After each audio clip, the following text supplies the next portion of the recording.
Certainement, vous avez entendu parler beaucoup de fois de l'évapotranspiration. Mais savez-vous qu'est-ce que c'est l'évapotranspiration et quelle est sa utilité pour l'agriculture?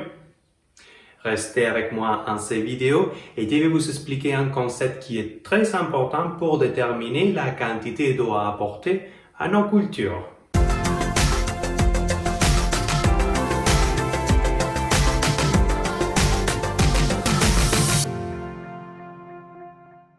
On va commencer par quelques définitions. L'évapotranspiration, aussi connue par ses initiales ET. ET, comme le fil de Spielberg. Bon, j'ai dit c'est. L'évapotranspiration, c'est la quantité d'eau transférée depuis le sol jusqu'à l'atmosphère, par évaporation directe, mais aussi par transpiration à travers des plantes. Mais normalement, quand vous entendez parler de l'évapotranspiration, on parle de l'évapotranspiration de référence, aussi connue par ses initiales, ET sub 0, qui est la valeur d'évapotranspiration d'un certain sol avec une végétation préétablie, normalement en sorte de gazon, et qui est la valeur qu'utilisent les agronomes pour déterminer l'évapotranspiration maximale. Et qu'est-ce que c'est l'évapotranspiration maximale? Aussi connue par ses initiales ET sub M. Il s'agit de la valeur d'évapotranspiration qui aura notre ferme avec la culture que nous avons en ce moment. Et on peut la calculer en train de multiplier la ET sub 0 par les coefficients culturels K sub C. En effet, ça c'est les valeurs les plus importantes pour un agriculteur.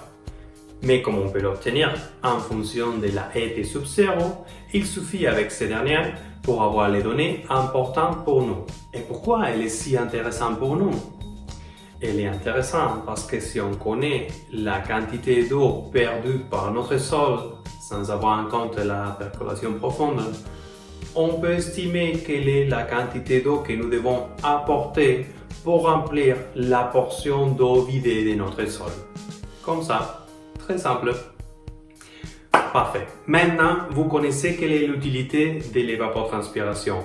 Mais peut-être vous êtes en train de penser où est-ce que je peux trouver cette donnée pour ma ferme? Ok, on va laisser à part des concepts plus théoriques comme les lysimètres et tout ça, et on va parler de la situation réelle à la campagne aujourd'hui. Normalement, il y a des stations météorologiques un peu partout dans les territoires. Donc, il faut tout simplement trouver quelle est la station la plus proche à votre ferme et vous pouvez prendre ces valeurs d'évapotranspiration. Il faut dire que les valeurs d'évapotranspiration normalement sont en millimètres par mètre carré de sol.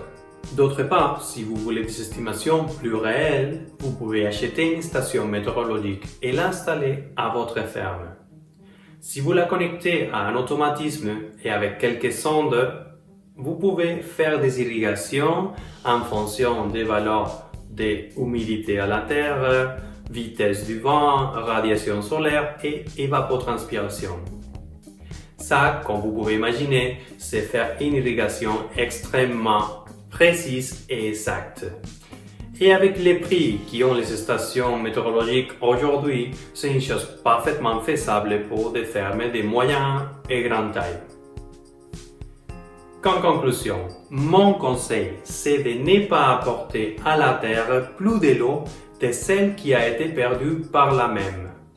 Et pour arriver à ces buts, un des outils que nous pouvons avoir, c'est l'évapotranspiration. Si vous voulez plus d'informations sur le système d'irrigation, visitez notre website asud.com et n'oubliez pas de me rejoindre sur LinkedIn.